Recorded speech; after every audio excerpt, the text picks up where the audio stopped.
So if you're looking to make your daily routine more adventurous and take the long way home, the KTM 390 Adventures is for you. And it's underrated by a lot of people, but only people that haven't ridden it haven't experienced what a fun bike this is to ride.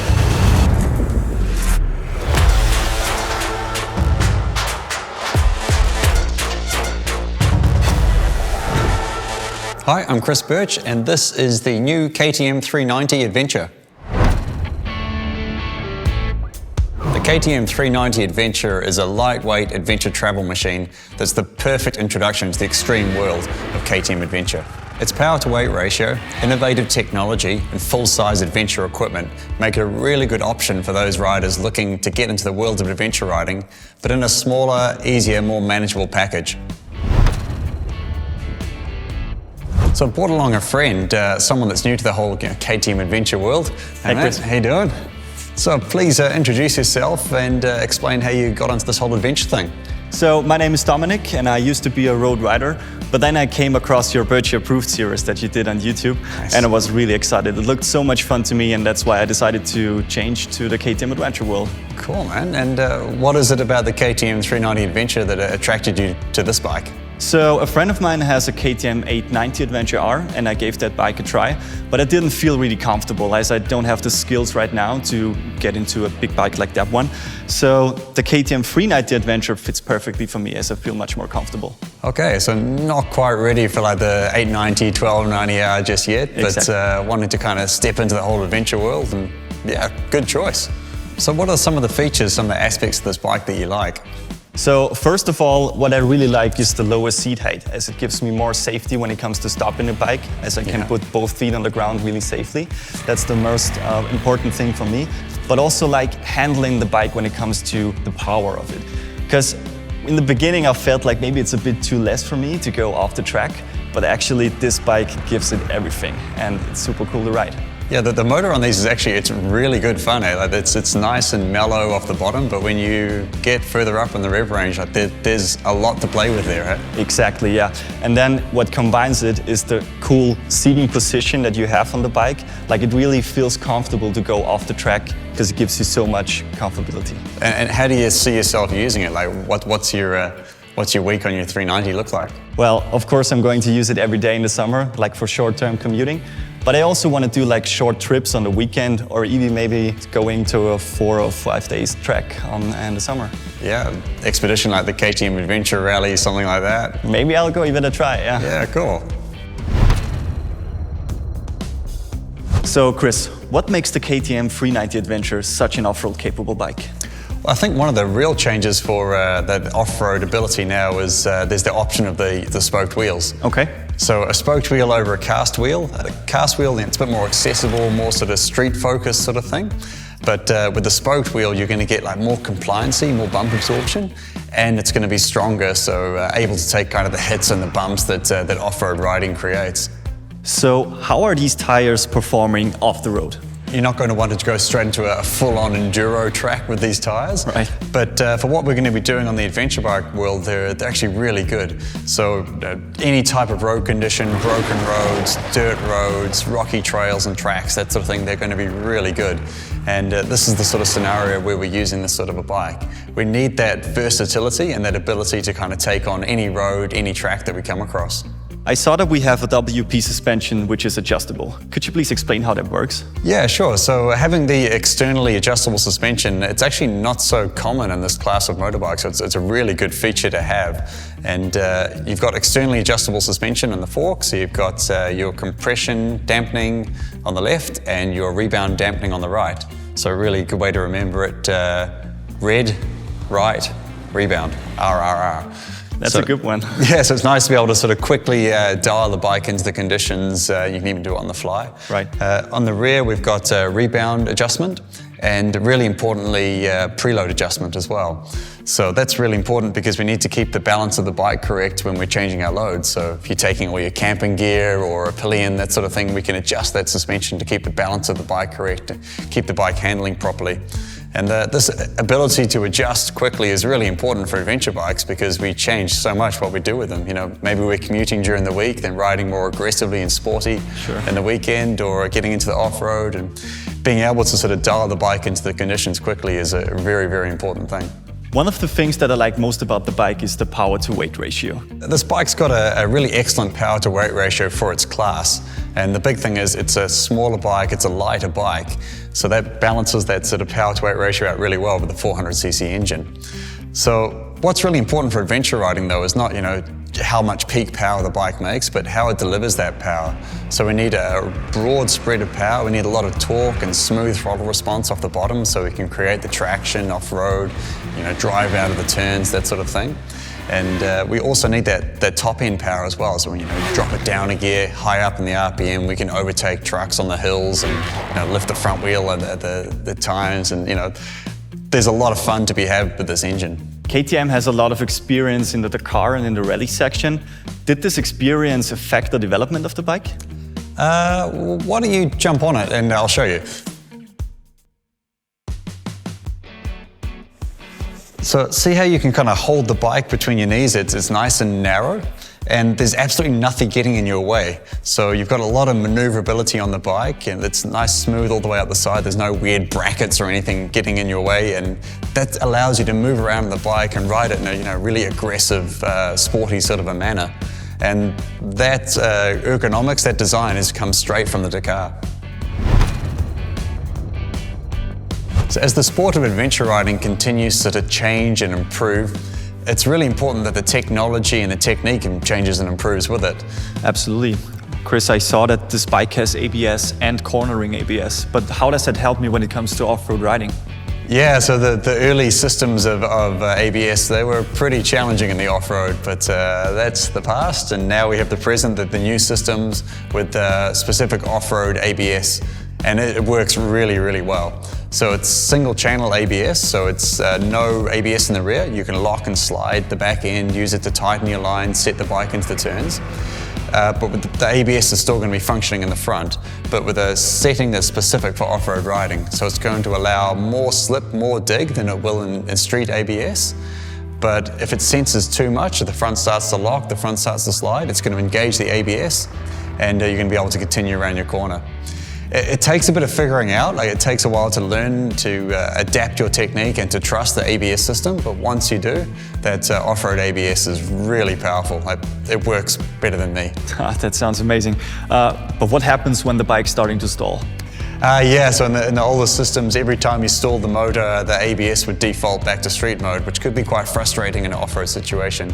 But now, once you set it into off-road ABS, the bike is set into off-road ABS permanently until you change it. So what about the Quick Shifter Plus? I guess that's a pretty cool feature, right? Yeah, the Quick Shifter is fun. It's definitely more of a street riding sort of thing than the off-road side. But it's a lot of fun to use. Not only is it upshifting, so you can hold the power on, leave the clutch low and just kick through the gears as you're accelerating. With the Quick Shifter Plus, it's downshifting as well. So this is where the slipper clutch and the Quick Shifter Plus start to work together. So imagine without this slipper clutch, if we were to shift down aggressively, the back tire could get slowed too much, could lock and beep, beep, beep, beep, beep, and start hopping into the turns. The slipper clutch takes that all away completely. So imagine we're coming to the turn really hard, we're on the brakes, bang it down a gear, the back end's in control with traction the whole time, hit that apex, back on the gas and out of there. So the Quick Shifter Plus and the slipper clutch working together make it a lot easier to ride with more aggressive sporting manner on the street. That sounds amazing. So obviously this bike has traction control. I guess that's gonna help me when it comes to riding, right? Yeah, for sure. Like you mentioned you want to use the bike for commuting to work. Exactly. Yeah, that sort of situations, traction control is really, really beneficial. Slippery inner city streets, lots of cars and traffic and things to focus on, and you've got this sort of extra kind of help in the background. And the big thing with those traction control systems, it's never going to hold you back. It's never going to detract from the ride. It's just going to be there to kind of help you out in the background should you need it. At the weekend, you're going to take off up into the mountains, get on the gas, a bit more sporting riding. Slippery patch mid-corner, maybe a bit of loose gravel, something like that. You're just going to have that extra bit of help in the background should you need it. And again, it's never going to hold you back. It's just going to be there to help if you need it. Chris, as a former road rider, I have a different seating position and stuff, so I guess I have to figure a few things out when it comes to off-road riding, right? Yeah, definitely the body position between sort of road riding and off-road or dirt road, loose surface riding, it's quite different. You don't want to be sort of tucked down full aero like you would be on a MotoGP bike sort of Right. thing. Yeah, so the first thing is you want to be further forwards on the bike. Okay. So we want to be as close to central sort of 50-50 as we can, so right towards the front of the seat, and that's where that narrowness in the tank, that ability to move around is really important. So moving forwards on the seat, and then rolling your hips forwards so your back's kind of straight up and down and you're like engaging your core. And the idea is we want to kind of lock in through our legs, stabilize through our core, and that allows us to keep our upper body really soft and relaxed. So with your arms, instead of having like a road drop in your elbows, you want to have your elbows nice and wide. So that's giving you the strength across your shoulders, strength across your chest to kind of support your head and keep yourself in control on these sort of rough, bumpy surfaces. And really important is you want to get into the habit of resting a finger on the clutch and the brake controls. Okay. So that they're there straight away when you need them. So it's not like you're having to go and reach for that clutch if you need to disengage that power or get to the brake. It's there straight away. Really important habit to get into, that one. And with your foot control, so the clutch and the brake, you want to have your toes back, more sort of on the balls of your feet, on the foot pegs, and then you're bringing your foot forwards to use the brake, bringing it back, bringing your foot forwards to use the gear lever, bringing it back. Getting used to that sort of back and forth of the controls is really important. So it doesn't want to be like an in and an out movement, it's a backwards and forwards movement. And it's really important to kind of practice this, on the quiet street, in the car park, something like that. So it's all really nice and familiar to you before you get out into the off-road situations. Definitely gonna do that. Nice. So I'm guessing with your background in road riding, standing up on the bike's pretty foreign to you? Yeah, absolutely. I was always wondering why you have to stand up when you're off-road riding. Yeah, so you don't have to stand up when you're off-road riding. Okay. That's a common mistake people make.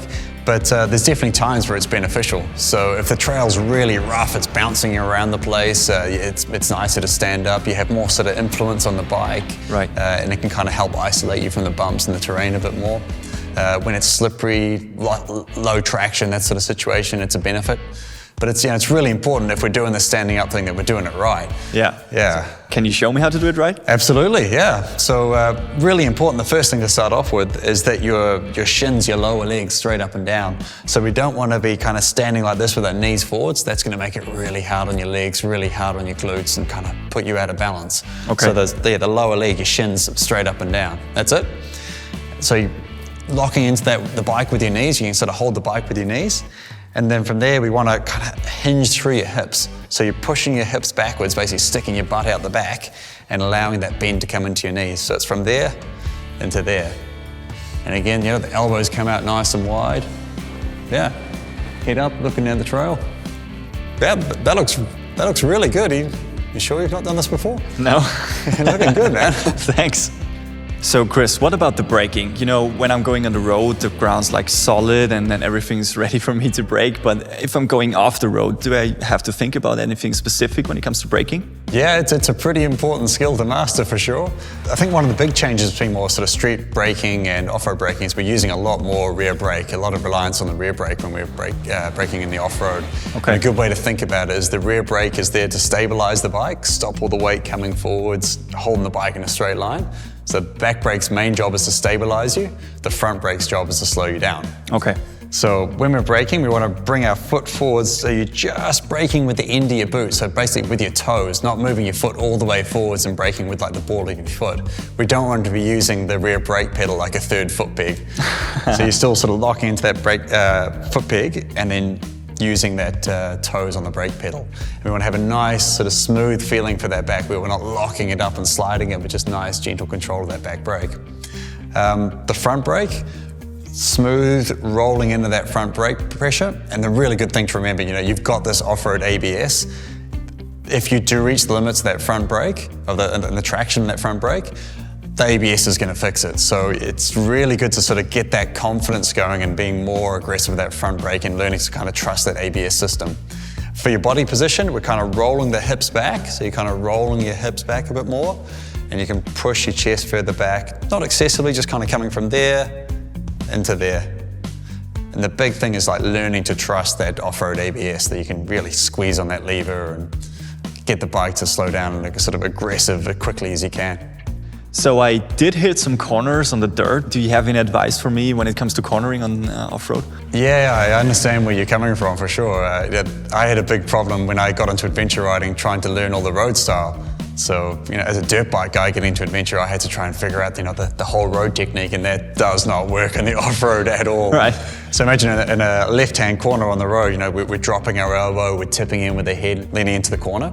In the off-road, it's the total opposite. We're trying to lean the bike over into the turn, but keep your weight directly central, straight up at the top of the tires. So you tip the bike over underneath you, but you're keeping your weight central to the tires. So you're moving your head and your shoulders more to the outside, your hips more to the outside, keeping that weight directly over the tires, kind of allowing the bike to lean and keeping that downwards pressure, your weight centered over the contact patch of the tires as you turn. So the really cool thing with this, that feeling of the bike sliding and slipping in the turns? Absolutely. Yeah, that kind of goes away. But if it does start to slip, you move and slide with it, so the slip turns into a drift.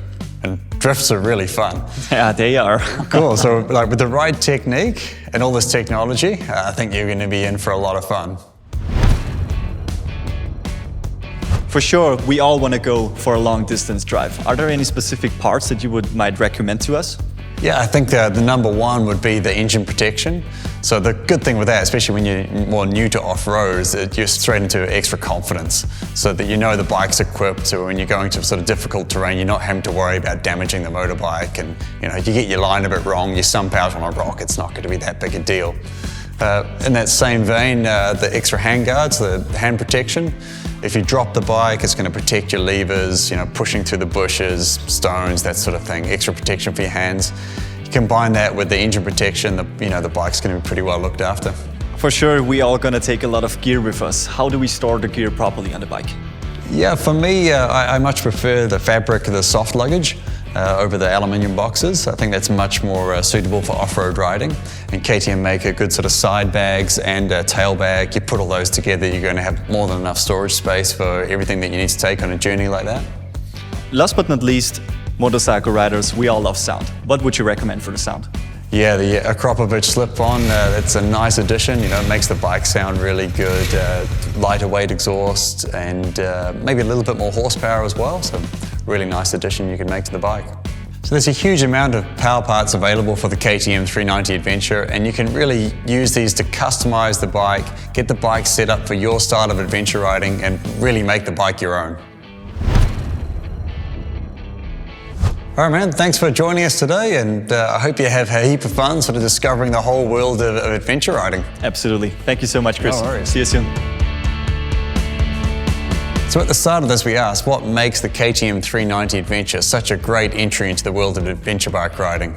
So I know Dominic and I talked about all sorts of different things, but I really believe this is a great package for getting into adventure bike riding. And it's underrated by a lot of people, but only people that haven't ridden it and haven't experienced what a fun bike this is to ride. So this bike is lightweight with a great power to weight ratio. It's easy to manage, it's strong, you've got lots of features, lots of technology to help you through your adventure riding, and you've got the ability to customize it and make it your own through the KTM power parts. So you put all these different factors together and the bike becomes a great entry point into the extreme world of KTM adventure.